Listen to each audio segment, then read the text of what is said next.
Hey guys, it's Epic here, and today I'm bringing you this how to burst guide for patch 6.2 for Moonkins. Well, nowadays you see a lot of videos coming by of classes bursting into each other just to look which class does the biggest burst.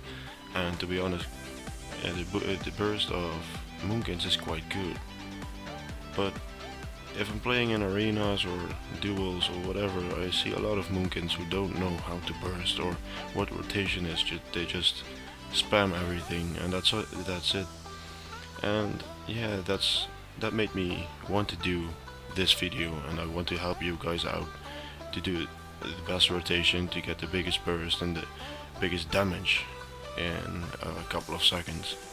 So yeah, in this video I will be talking about rotation, the stats, the talents and glyphs you should take. But let's first start off with the stats. Well, you see, I have a lot of crit, but that's just experimenting. For Moonkins, I advise you to go for Mastery and Multi-Strike for now. I am just experimenting with Critical Strike because you get high hits, a lot of crits. But Mastery and Multi-Strike makes you hit twice, and Mastery makes you hit on overall non-crit damage higher. So yeah, just go for Mastery and Multi-Strike for now. And if Critical Strike works out to be quite good, I'll make another video about it to let you guys know how it worked. And yeah, for stats, that's basically it. You just want to go for Mastery and Multi-Strike. Let's go on to talents. For talents, yeah, basically all talents is just by your own choice, except for level 60 talents. That's Incarnation. You want to go for Incarnation while bursting because it gives you a 15% damage increase while you're bursting, and yeah, that's what you want. Force of Nature is more about CC. Okay, it does damage, but not high damage. It's not really bursty. And Solar Forest, to be honest, I never used it. Never been using it before, and I don't know what it does. Yeah, I know what it does, but I never tried it, so I can't advise you to take it. And yeah, just go for Incarnation for burst. And with my macro, which I will show you in a second, I'll go for Nature's Vigil too. I'll just pop it in my macro because it heals you for a certain amount of damage you deal. And yeah, while you burst, you do a lot of damage, so you get healed a lot. So you can actually live through your burst instead of just getting killed, and your burst wasn't worth it. And for glyphs, it's quite the same. I have CC and defensive ability, CC and defensive glyphs. Like Cyclone is CC, it increases the range of your Cyclone spell by 5 yards. Barkskin is more defensive, it reduces the chance you will be critically hit by 25% while Barkskin is active. And Glyph of Shapemender, each time you activate a shapeshift form, so when you switch forms, you are healed for 5% of your maximum health. But this effect cannot occur more often than every 5 seconds. So every 5 seconds you basically get a 5% heal when you switch forms. So it's a defensive ability and it's quite nice. It saves a lot. It saves you for a lot of times. So yeah, for glyphs it's just what you want and what you like to go for. And then for the macro, yeah, it's basically one macro I always use, and that's let me have a look. That's this one. It pops your Celestial Alignment, Incarnation, Chosen of Elune.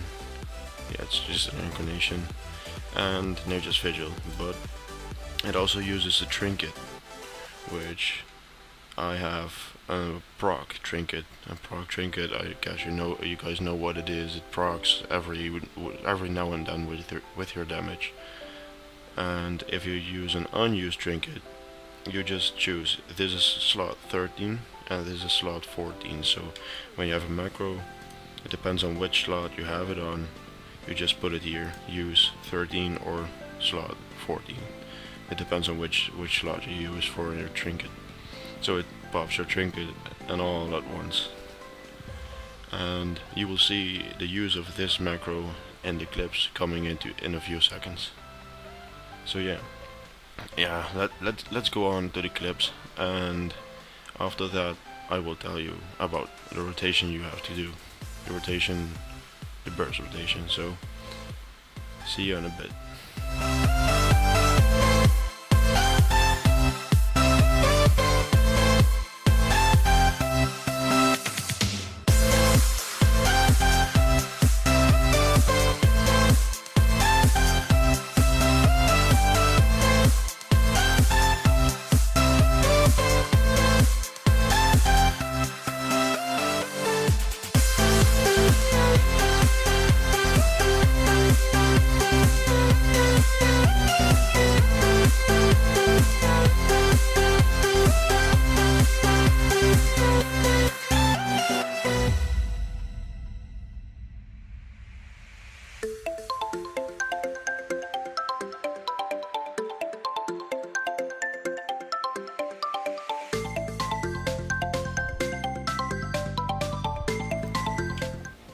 So yeah, as you can see, it's quite an amount of damage I deal with that burst as a Moonkin.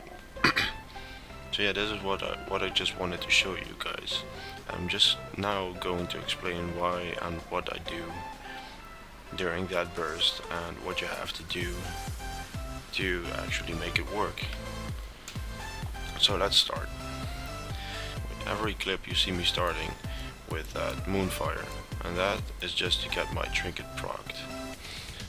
For those who use an unused trinket, just put it in your macro and use it when you pop your cooldowns. It's quite the same, but I just use an unused trinket, so I have to wait till it procs.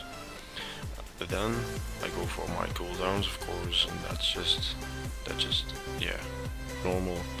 But after my cooldowns, I cast a root, and it's not just to keep that target off of me, but it's because of the set bonus you have. The set bonus is when entanglement roots is dispelled or broken by damage, you gain 1 charge of Star Surge. So basically, you get a free 70 to 80k hit because you get another Star Surge proc. So you have 4 Star Surges to cast, and Star Surges, yeah, that's the main damage you have. And after that roots, you just start spamming Star Surges, and yeah, your target is dead. Otherwise, you just cast another Wrath or Starfire if it's a big amount of health, and otherwise just a Moonfire or Sunfire, which displays. So that's the basic rotation. So now I'll just show you in work in a slow-mo, and I'll tell you what I do. So now first, get my trinket procced. If it procs, yeah, there it is. Then I pop my cooldowns. Then entanglement roots, break it with a Star Surge, and start casting the other Star Surges. And yeah, that's it. That's all your damage. That's all the damage you have to do. And if he's not dead yet, just Starfire, or maybe you have another Star Surge ready. But that's it. That's all you have to do for your rotation. I hope this helped for you guys. I hope this helped for you guys to